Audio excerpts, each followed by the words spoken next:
Assalamu alaikum students, welcome to Faz Logic Lounge. Hope all of you are doing well. हम discuss कर रहे थे calculus passion Yusuf का chapter number 10 exercise number 10.3।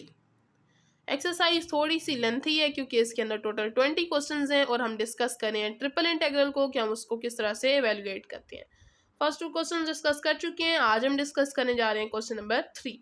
आपको नजर आ रहा होगा, आपकी बुक में भी लिखा होगा, क्वेश्चन 3 से लेकर 10 तक जितने भी क्वेश्चन है आपको ने उनको एवेल्युएट करना है, यानी उसके अंदर कोई भी ऑर्डर ऑफ इंटीग्रेशन को चेंज करना वगैरह इस तरह का कुछ भी नहीं है। जिस तरह का आपको इंटीग्रल दिया होगा आपने चुप करके उसको एवेल्युएट कर लेना है। तो हमारे पास थर्ड क्वेश्चन है, इंटीग्रल आपको दिया हुआ है, ट्रिपल इंटीग्रल है। मैंने पहले इसको आई की इक्वल लेट कर लिया। पहले एक्स का डिफरेंशियल लिखा हुआ है, इसका मतलब ये जो लिमिट्स होंगी इनर मोस्ट इंटीग्रल की लिमिट्स वो एक्स की होंगी। देन वाई का डिफरेंशियल लिखा हुआ है, इसका मतलब ये जो मिडल इंटीग्रल की लिमिट्स होंगी वाई की लिमिट्स होंगी। और लास्ट हमारा जी का डिफरेंशियल लिखा हुआ है, इसका मतलब जो आउटर मोस्ट इंटीग्रल की लिमिट्स होंगी वो जी की लिमिट्स होंगी। तो अब मुझे यहाँ पे ये बात तो समझ आ गई कि ये एक्स की लिमिट्स हैं, ये वाई की लिमिट्स हैं और ये जी की लिमिट्स हैं। सबसे पहले एक्स का डिफरेंशियल लिखा हुआ है, इसका मतलब मुझे एक्स की रिस्पेक्ट से डिफरेंशिएट करना है। तो देखें आपके पास फंक्शन में यहाँ पे एक्स इन्वॉल्व है, माइनस एक्स और उसके ऊपर पावर है। अगर सिंपल एक्स इन्वॉल्व हो तो उसका डेरिवेटिव प्रेजेंट हो, हम उस पर पावर रूल लगा लेते हैं। यहाँ पे देखिए माइनस एक्स और उसके साथ और भी फंक्शन है और उसके ऊपर होल पावर है। तो अगर इस फंक्शन का डेरिवेटिव प्रेजेंट होगा तभी हम इसके ऊपर पावर रूल लगा सकते हैं। तो माइनस एक्स का डेरिवेटिव होता है -2x। हमारे पास x है लेकिन -2 मौजूद नहीं है, तो हम खुद से -2 से मल्टीप्लाई भी कराएंगे और डिवाइड भी करा लेंगे। अब हमारे पास डेरिवेटिव प्रेजेंट हो गया, हम पावर रूल लगा लेंगे। Y g as it is रहेगा, इसकी पावर 1/2 है, 1/2 में 1 ऐड करेंगे 3/2 और वही पावर डिनोमिनेटर में, साथ लिमिट 0 से लेकर 1 तक और डिफरेंशियल डी वाई और डी जी आ जाएगा। नेक्स्ट स्टेप में आपके पास क्या होगा, ये 2/3 हो जाएगा क्योंकि अभी 3/2 है, ये ऊपर 2/3 हो जाएगा, 2 से कैंसिल हो जाएगा तो -1/3 रह जाएगा, साथ वाई जी। अब यहाँ पे हम लिमिट्स पुट करते हैं। हमने एक्स की रिस्पेक्ट से इंटीग्रेशन करी है तो आपने एक्स की जगह ही लिमिट्स पुट करनी है, वाई की जगह लिमिट्स नहीं पुट करनी। तो पहले हम एक्स की यहाँ पे लिमिट्स पुट करने वाले हैं, upper limit minus lower limit. पहले एक्स की जगह 1 पुट करूंगी, माइनस पे लोअर लिमिट यानी एक्स की जगह 0 पुट करूंगी। यहाँ पे 2 - 1 1 आ जाएगा तो 1 - y² की होल पावर 3/2। यहाँ पे 2 - y² की होल पावर 3/2, साथ differential d y d g. यहाँ पे वाई जी है, ये साथ आपने लिखना है, मैं भूल गई थी, और साथ -1/3।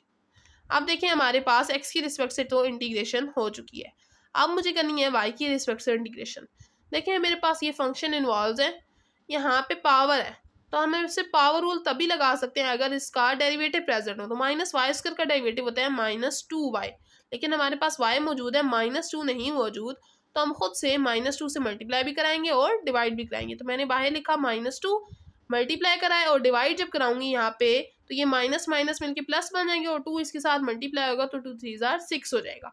अब डेरिवेटिव प्रेजेंट हो गया तो जो z है वो एज इट इज चलता आएगा। अब यहाँ पे पावर लगा देते हैं। पावर क्या कहता है, पावर में एक ऐड और वही पावर डिनोमिनेटर में, तो 3/2 में 1 ऐड करूंगी 5/2 और डिनोमिनेटर में भी 5/2 आ जाएगा।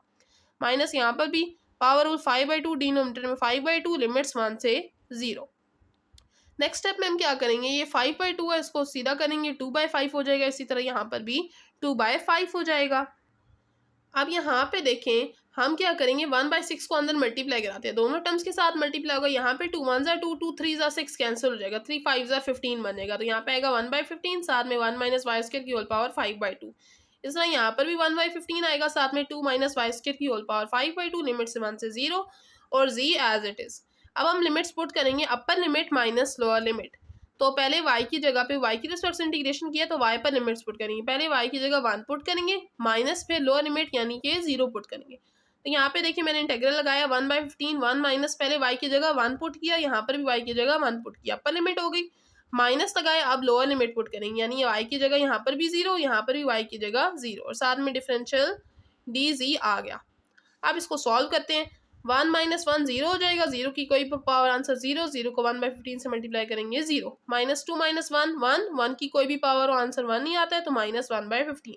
यहाँ पर भी 1 की कोई भी पावर आंसर 1 नहीं आएगा तो बाय माइनस है -1/15, ये माइनस माइनस मिलके प्लस बन जाएंगे 1/15, 2 की पावर 5/2। अब ये किस तरह से सॉल्व होगा, 2 की पावर 5/2 है यानी इसको कहो 1/2, तो 1/2 उसके रूट के इक्वल होता है, तो मैंने लिख दिया स्क्वायर रूट 2 और उसकी होल पावर 5। नेक्स्ट स्टेप में मैंने क्या किया, इसकी जगह लिख लिया 4 स्क्वायर रूट 2। ये कहाँ से आया, 2 की पावर 5 आपके पास होता है 32, स्क्वायर रूट 32। स्क्वायर रूट 32 को आप इस तरह से लिख सकते हैं 16 × 2, 16 4 का हमारे पास है स्क्वायर रूट, तो हम 4 बाहर लिख लेंगे और अंदर आ जाएगा स्क्वायर रूट 2। तो मेरे पास ये मैंने यहाँ से लिया 4 स्क्वायर रूट 2। अब मैं इसका एलसीएम ले लूँगी। एलसीएम 15 आएगा, ऊपर आएगा -1 और plus 4 square root 2। Next step में क्या करूँगी, ये माइनस माइनस प्लस हो जाएगा, -2/15 और प्लस यहाँ से 4 स्क्वायर रूट 2/15। अब क्योंकि ये कांस्टेंट टर्म है, इसको इंटीग्रल से बाहर ले जाऊंगी। ये पहले लिख ली, माइनस वाली बार में लिख ली। इंटीग्रल के अंदर क्या रह गया, जी और साथ में डिफरेंशियल dz। अब जी की रिस्पेक्ट से इंटीग्रेशन करनी है तो जी पहले से मौजूद है तो इस पर पावर लग जाएगा, यानी z²/2 और लिमिट्स आ जाएंगी 2 से 0। आप पुट करेंगे upper limit minus lower limit, 1/2 side पे किया, जी की जगह पहले 2 का स्क्वायर, फिर जी की जगह 0 का स्क्वायर। 2 का स्क्वायर 4 आएगा, 4 को 2 से कैंसिल करूंगी, 2 आ जाएगा। 2 मैंने साइड पे कर लिया।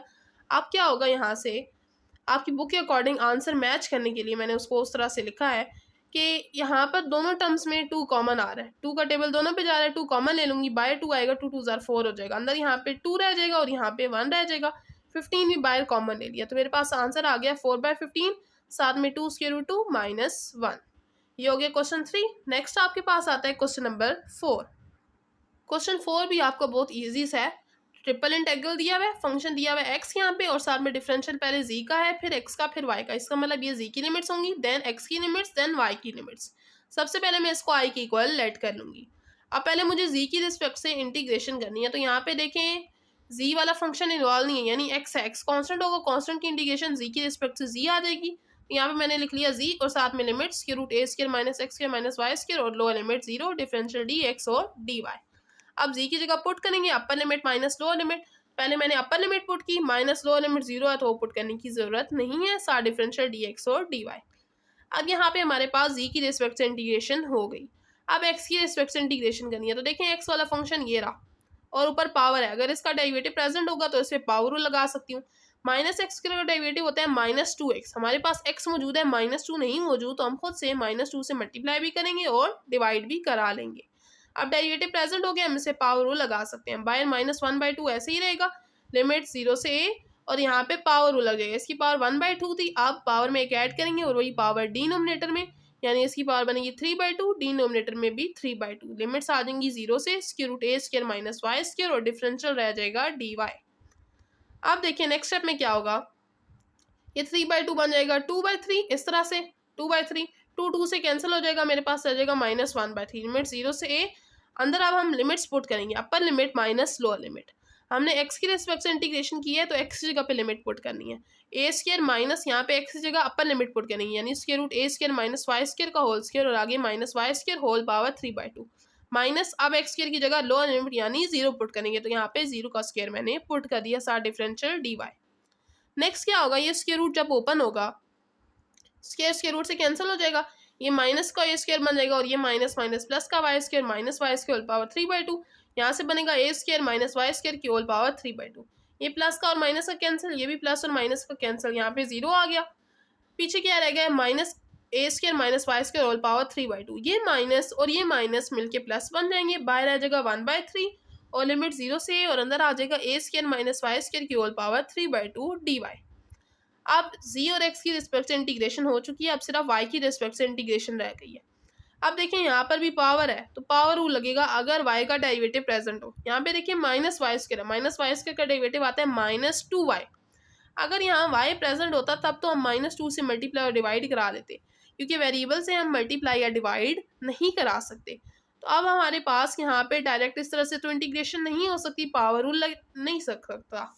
हम यहाँ पे क्या करेंगे, आपने कैलकुलस वैसम यूसुफ के चैप्टर नंबर 4 में टेक्निक्स पढ़ी थी इंटीग्रेशन की, वहाँ आपने पढ़ा था इंटीग्रेशन बाय सब्स्टिट्यूशन, कि जब डायरेक्ट इंटीग्रेशन पॉसिबल ना हो रही हो तो आप सब्स्टिट्यूशन कर लेते हैं। इस चैप्टर के अंदर आपने एक ये भी पढ़ा था कि अगर डायरेक्ट ना हो रही हो तो आप लिमिट्स चेंज कर लें डबल इंटीग्रल की सूरत में, लेकिन यहाँ पे तो अब सिंगल इंटीग्रल रह गया, तो हम यहाँ पे सिंगल इंटीग्रल के लिए इंटीग्रेशन बाय सब्स्टिट्यूशन का मेथड यूज़ करेंगे। इंटीग्रेशन बाय सब्स्टिट्यूशन से आपकी इंटीग्रेशन हो जाती है ईजिली। यहाँ पर मैं क्या करूँगी, y की जगह पुट करी हूँ a sin थीटा। अगर आप जाके देखें ना, इंटीग्रेशन बाय सब्स्टिट्यूशन का टॉपिक मेरे चैनल पर अपलोडेड है, वहाँ पे आपको समझ आ जाएगा कि कहाँ पे कौन सी पुट करनी है, साइन थीटा कब पुट करना है, कॉस थीटा कब पुट करना है। यहाँ पे y की जगह मैं a sin थीटा पुट करूँगी। जब हम इंटीग्रेशन में सब्स्टिट्यूशन करते हैं, y या x की जगह कोई टर्म पुट करते हैं तो हम उसका डेरिवेटिव भी लेते हैं, तो y का डेरिवेटिव dy माइनस यहाँ पे a as it is sine theta का आ जाएगा कॉस थीटा, और थीटा का क्या आ जाएगा D theta, differential D theta. अब देखिए हमारे पास थीटा की फॉर्म में आ गया जो हमारे पास y है, तो अब लिमिट्स भी तो थीटा की फॉर्म में चाहिए, तो लिमिट्स को भी थीटा की फॉर्म में कन्वर्ट करेंगे। तो पहले हम लोअर लिमिट देखते हैं। अब y की जगह जब लोअर लिमिट 0 पुट करेंगे तो ये पूरा फंक्शन 0 हो जाएगा। y इज इक्वल टू 0 का मतलब साइन थीटा आंसर देगा 0। तो साइन थीटा का आंसर 0 देता है, साइन थीटा आंसर देता है एंगल 0 पर, यानी साइन 0 पे आंसर 0 देता है। देन y की जगह जब हम a पुट करेंगे, y is equal to a कब आएगा, जब साइन थीटा 1 हो जाएगा तो y इक्वल आ जाएगा a के। तो साइन थीटा कब 1 होगा, साइन किस एंगल पे आंसर 1 देता है, तो साइन एंगल 90 पर आंसर 1 देता है, यानी π/2 पर।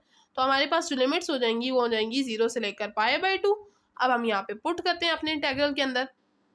यहाँ पे लिमिट 0 से π/2, ए स्क्र माइनस यहाँ वाई स्क्र की जगह a square sine square theta whole power 3/2, और डी वाई की जगह आ जाएगा a cos theta d theta.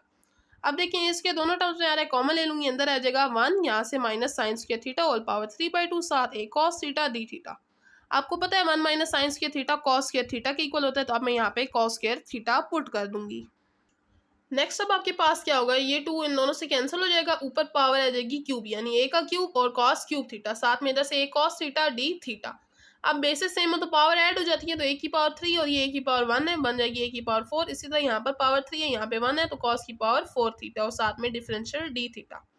अब ए तो है कांस्टेंट, कांस्टेंट इंटीग्रल से बाहर चला जाएगा, तो ए पावर 4/3 अंदर आ जाएगा 0 से π/2 लिमिट्स और साथ में cos 4 थीटा डी थीटा। अब ये जो आपके पास इंटीग्रल आ चुके हैं ना cos 4 थीटा, इसकी डायरेक्ट इंटीग्रेशन पॉसिबल नहीं है, और आप एक्सरसाइज 10.1 की क्वेश्चन नंबर 13 के अंदर भी ये वैलिस फार्मूला cos के लिए डिस्कस कर चुके हो, जो अब मैं यहाँ पे लगाने वाली हूँ। एक्सरसाइज 10.1 का क्वेश्चन 13, वहाँ पे भी मैंने यही फार्मूला यूज़ किया था। अब देखें वैलिस फार्मूला क्या कहता है कॉस का, कि अगर लिमिट्स हो 0 से π/2 तो कॉस की जो भी पावर n, अगर n ऑड है तो आप ये फार्मूला लगाओगे, और अगर n इवन है तो आप ये फार्मूला लगाओगे। n से मुराद है ये ऊपर जो पावर है, तो हमारी पावर 4 है यानी इवन, हम ये वाला फार्मूला यूज़ करेंगे। और लिमिट्स देखें 0 से π/2, तो पहले से हमारी लिमिट 0 से π/2 तक ही है, तो हमें लिमिट्स को चेंज करने की ज़रूरत नहीं पड़ेगी। अगर आपकी लिमिट्स हो यहाँ से पाई हो या 2π हो, तो आप लिमिट्स को हाफ करके इंटेग्रल को 2 से मल्टीप्लाई कर देते हैं, लेकिन अभी आपको इसकी ज़रूरत नहीं है। इवन पावर है तो हम इवन वाला फार्मूला लगा देंगे, ए पावर 4/3 साथ एज इट इज़, यहाँ पे इवन पावर थी तो हम ये फार्मूला लगाएंगे 4 - 1/4, यहाँ से 4 - 3/4 - 2। अब यहाँ पे नहीं पुट करूँगी 4 - 5, क्योंकि इससे आंसर आ जाएगा -1। आपने ये फार्मूला तब तक पुट करना है जब तक आपका आंसर पॉजिटिव चल रहा हो, 0 तक आ सकते हैं, उससे आगे नहीं जाना, -1 में नहीं जाना आपने। तो यहाँ तक पुट कर लिया, आगे -1 आ रहा था, हम उसको पुट नहीं करेंगे, फिर हम लास्ट टर्म पे आ जाएंगे π/2। इसको सॉल्व करेंगे, यहाँ 3/4 बनेगा, यहाँ 1/2, यहाँ पे π/2, 3 से कैंसिल हो जाएगा, ऊपर आ जाएगा पाई और साथ में पावर 4, और नीचे 4 2s are 8, 8 2s are 16। ये हो गया क्वेश्चन सॉल्व। क्वेश्चन नंबर 3 और 4 डिस्कस कर लिया हमने। उम्मीद है लेक्चर समझ आ गया होगा। कोई क्वेश्चन हो तो कमेंट बॉक्स में पूछें, वीडियो को लाजमी लाइक करें और चैनल पे नहीं हो तो सब्सक्राइब करें। मिलते हैं नेक्स्ट लेक्चर में, तब तक के लिए अल्लाह हाफिज़।